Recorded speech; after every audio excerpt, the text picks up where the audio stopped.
Hi friends, welcome to Relax Recipes. நம்ம இன்னைக்கு ஒரு ஸ்நாக்ஸ் ரெசிபி தான் பார்க்க போறோங்க.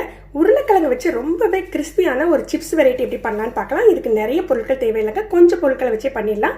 வாங்க எப்படி பண்ணலாம்னு பார்க்கலாம். இந்த உருளைக்கிழங்கு ஃப்ரை செய்யறதுக்கு இந்த மாதிரி நீல நீல கிழங்கா கிடைச்சதுன்னா ரொம்ப நல்லா இருக்குங்க. உங்களுக்கு அந்த சிப்ஸ் வந்து நீல நீளமா கிடைக்கும். உருளைக்கிழங்க ரொம்ப மெல்லிசாக குச்சி குச்சியாக கட் பண்ணிக்கணும் இல்லையா? நீங்கள் கத்தியை வச்சு கட் பண்ணிக்கிட்டாலும் சரி, இந்த மாதிரி ஒரு பச்சி கட்டையை எடுத்து ஸ்லைஸ் பண்ணிவிட்டு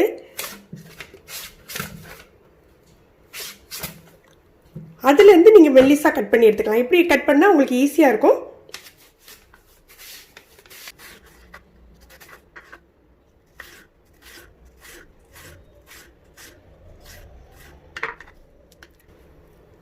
இந்த மாதிரி குச்சி குச்சியாக கட் பண்ணிக்கோங்க. கட் பண்ணிவிட்டு இதை கொஞ்சம் தண்ணியில் போட்டுருங்க. தண்ணியில் போட்டு வைக்கிறதுனால நமக்கு உருளைக்கிழங்கு கலரும் மாறாமல் இருக்கும்.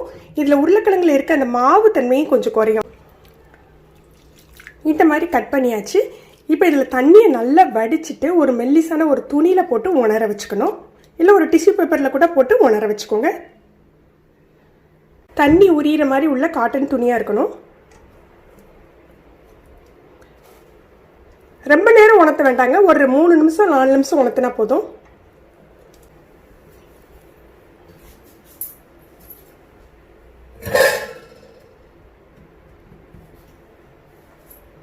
அதுக்கு தேவையான மசாலா தயார் பண்ணிடலாம்.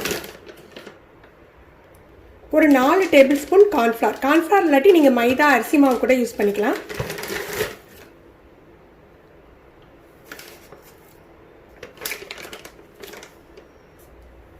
மிளகாத்தூள்,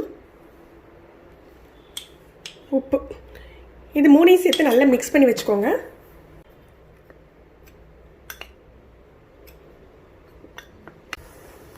பாருங்கள், நல்லா உணர்ந்துட்டு இப்போ நம்ம மசாலா போட்டுடலாம். மசாலா போடுறதுக்கு முன்னால் நம்ம 2 டிப்ஸு ஃபாலோ பண்ணுங்கள். ஒன்று, எண்ணெயை காய வச்சுட்டு அதுக்கப்புறம் மசாலா போடுங்க.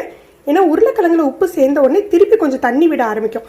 நீங்கள் உதிரி உதிரியாக மசாலா தடவி வச்சுருக்கிறது கொஞ்சம் நீத்து போன மாதிரி ஆகிடும். அதனால் எண்ணெய் காஞ்ச பிறகு நம்ம மசாலா போட்டு பொரிச்சிக்கலாம். 2வது டிப்ஸ் என்னென்னா, நீங்கள் நிறைய குவான்டிட்டி பண்ணுறீங்க அப்படின்னா மொத்தமாக மசாலா போட்டு விரையிடாதீங்க. அந்தந்த ஈடுக்கு எவ்வளோ பொரிப்பீங்களோ அதில் மட்டும் அந்த மசாலா பொடியை போட்டு கிளறி பொரிச்சு எடுத்துக்கலாம்.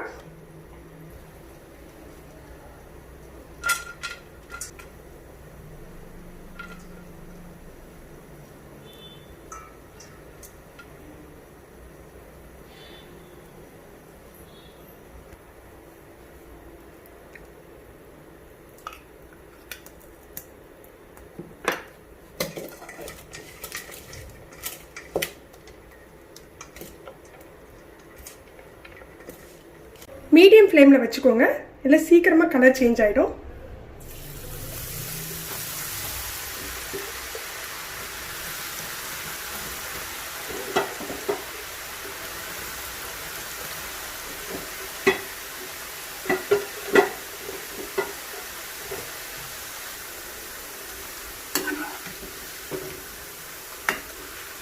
முதல்ல கொஞ்சம் சேர்ந்து இருக்கிற மாதிரி இருக்கும். நல்ல பொரிஞ்சாக்கில் மொறு நானாக்கில் தனித்தனியாக பிரிஞ்சிருங்க.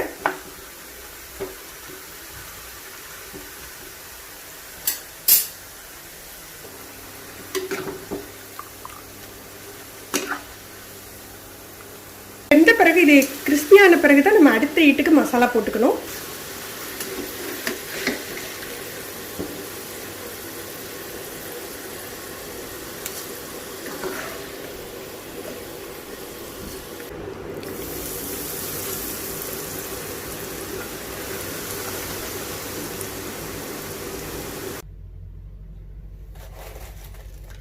நம்ம கிறிஸ்பியான உருளைக்கிழங்கு சிப்ஸ் தயாராகிடுச்சு. இன்றைக்கி யூஸ் பண்ண 2 உருளைக்கிழங்குக்கு இவ்வளோக்கான சிப்ஸ் வந்திருக்கு பாருங்கள். மொத்தமாக நம்ம செய்யலை, கொஞ்சம் வாசத்துக்கு கருவேப்பிலையை கொஞ்சம் ஃப்ரை பண்ணி போட்டுக்கலாம். ஃப்ரெண்ட்ஸ், நீங்களும் இந்த ரெசிபி ட்ரை பண்ணி பாருங்கள். எப்படி இருந்ததுன்னு கமெண்ட் பண்ணுங்கள். இந்த வீடியோ உங்களுக்கு பிடிச்சிருந்ததுன்னா லைக் பண்ணி ஷேர் பண்ணுங்கள். தேங்க்யூ.